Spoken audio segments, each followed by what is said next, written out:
and gentlemen, we're back with another episode. In today's episode, we're going to be going over the beef chuck short rib, or also known as the plate rib or the dino rib. Anyways, I had some questions over the weekend about how to do these. My very first video on this channel was the plate rib, and probably not the best quality video, since that was my first, obviously. And so I'm going to redo that video and hopefully go into better detail on exactly how I do it. To me, they turn out delicious. This is one of my favorite ribs and favorite things to barbecue, to be honest with you. And then also, we did our first barbecue competition this weekend, and we did all right.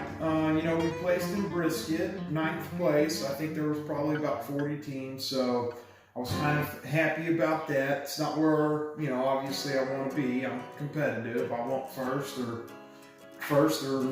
whatever. But anyways, we're going to break this one down in details exactly how I cook these things, and then show you the pit that we got. We got it last minute. I had some issues with it during the cook-off.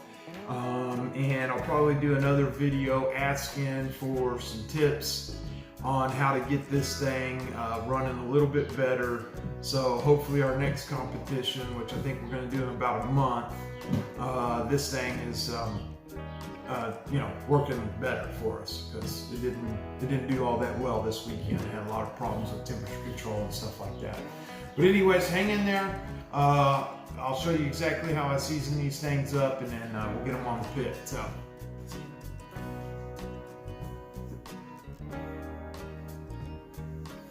Okay guys, here it is. This is that plate rib that we're going to be cooking today, and as you can see, it's got a little bit of a fat cap on it. I'm not going to trim this off. I'm going to leave it.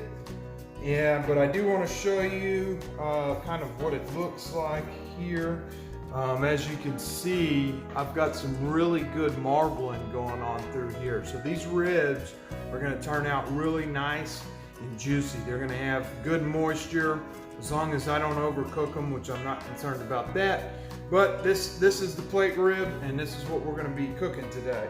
So the way I like to season these suckers up is I like to use hot sauce for my binder.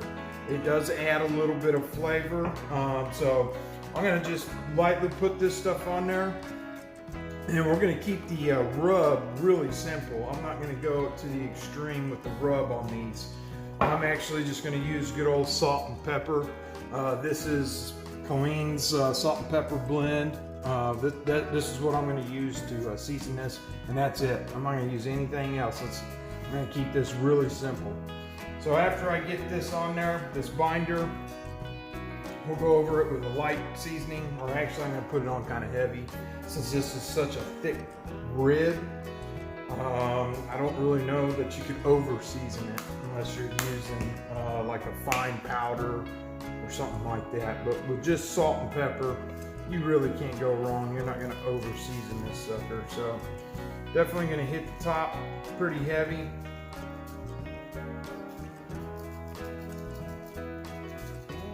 And if you wanted to trim some of that fat off, you could.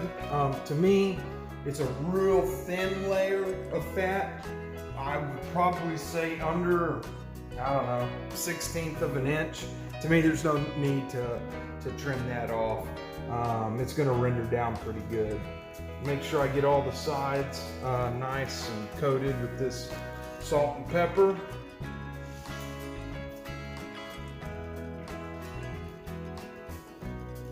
And then I'll flip it over and do the same thing.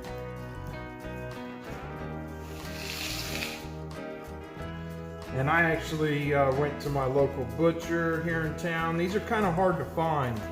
A lot of the grocery stores don't carry this plate rib. They'll carry individual, or they'll have cross-cut, but they don't actually carry this big old massive rack of rib. So typically you're going to have to go to your local butcher store to find these, and that's, Grand Zines is where I get these from. It's convenient. It's right down the street from me. So anyhow, occasionally you will see them in like Walmart or HEB or whatever your local grocery store is. You can sometimes find them there, but typically not. The other thing I like about going to the butcher is I can actually see several racks, take a look at it. On these, what I'm looking for is just good marbling, and that's really about it. And as far as seasoning and putting a dry rub on, I'm pretty much done. So, like I said, this is really simple. You don't have to go and get 10 different seasonings to put on these things. Really, the flavor of the meat's what's going to stand out. The salt and pepper and the hot sauce just give it a little bit more flavor and creates a pretty nice little bark on this thing. So that's it. Pretty simple, like I said. We're going to be cooking these at 275. I'll be using oak for the wood, and that's it. I'm going to let these rest a little bit, and then we're going to get them on the pit.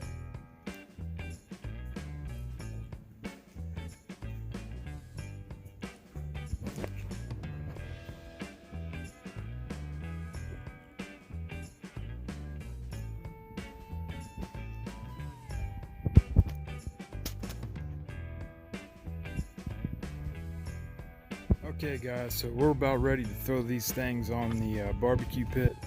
As you can see, I'm at around 250, 275. So we're gonna throw them on the pit right now. It's about 1 o'clock. I'm anticipating about an 8-hour cook on these. So let's go ahead and get these suckers on here.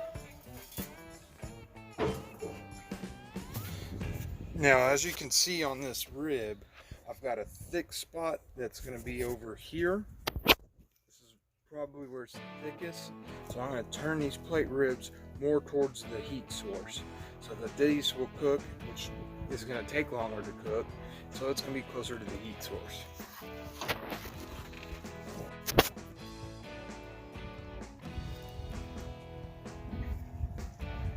Right there. So there we go. Hour number 1. We'll be coming back every hour or so, checking on them. And show you what I'm looking for, but there they are. They're on the pit, and so I'll check back in. Okay, man, we're back. It's been about an hour and a half of these beef plate ribs. I have been keeping this at about 275, so let's take a peek and see what they're looking like.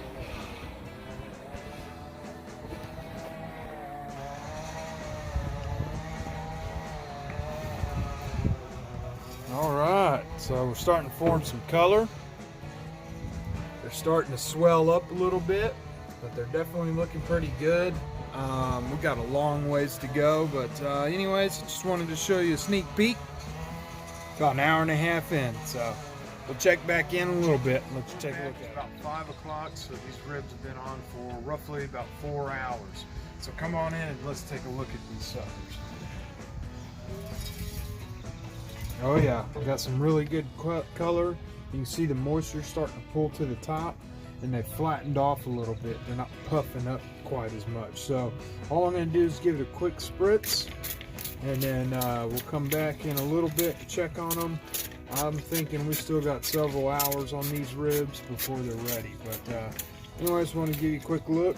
Check them out. We'll be back, guys. So just to let you know, as far as spritzing, I am using a Worcester. I really can't pronounce however you say that. I don't really know. It's a Worcester sauce, and that's what I'm spritzing it with. I do, add some water to it, but you don't want to use a whole lot of that stuff, and the reason why is it is kind of strong, and sometimes it can kind of overpower the meat. So I just spritz lightly every couple of hours or so, just to add a little bit of moisture to it.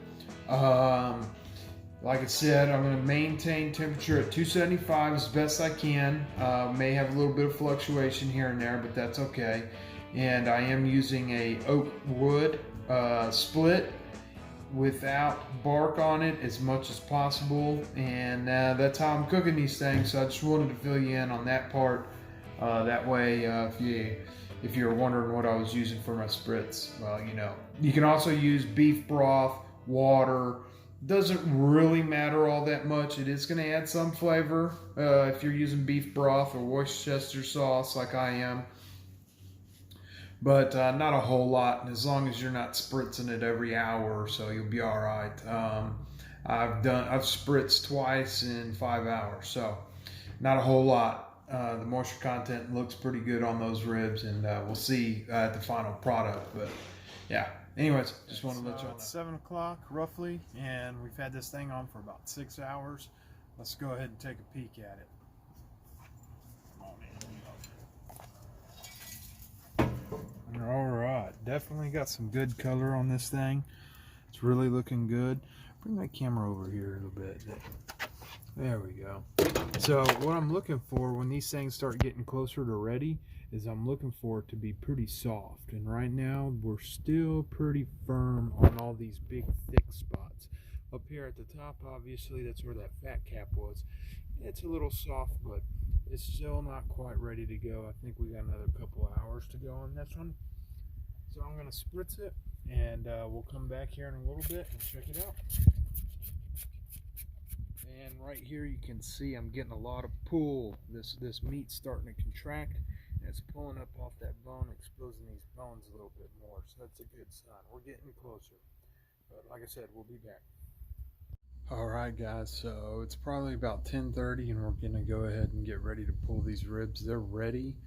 Trying to be a little bit quiet just because I'm in my front yard and my neighbors are probably thinking, what's this crazy ass redneck doing? But anyways, I'm going to go ahead and pull these ribs. They're pretty much ready to go, so we'll take a look at it. Okay, so here we are. We got definitely a lot of good bark on these.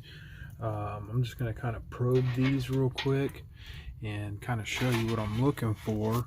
If you were putting a temperature gauge on these things, you'd be wanting the temperature, the internal temperature at that thick part to be about 200 to about 205. So I'm sure that's about where I'm at, but I'm just going to do the old toothpick test. Even though I'm not using a toothpick, I'm using a steel probe, but that's fine. And what you're looking for is that thing just to slide through with no pressure hardly. You just want good, barely having to put any pressure in. You just want that thing to pretty much just glide through this.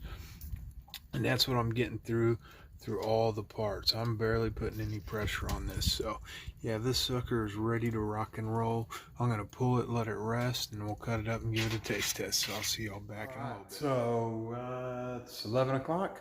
Let these rest for about an hour. I had these on the pit for roughly 9.5 hours, I believe. So it took a little bit longer than I anticipated. That's all right though. These plate ribs were really big, and so I knew they were going to take a while. So I'm going to go ahead and cut these up and let's give them a taste test. All right, as you can see, man, these things formed a real nice, thick, heavy bark, which I'm really pleased with. So let's give these a cut. Cut this sucker right here. Oh yeah. And there we are. Look at that big old piece right there.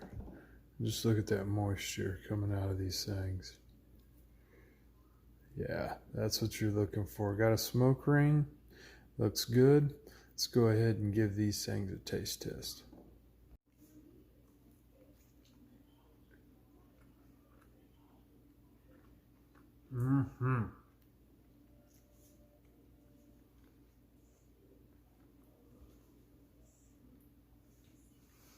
Nice and tender, lots of moisture. These turned out really tasty. This is a really good rib. I love making these. These are, like I said earlier, these are my favorite ribs to eat and barbecue. I hope y'all enjoyed this video, guys.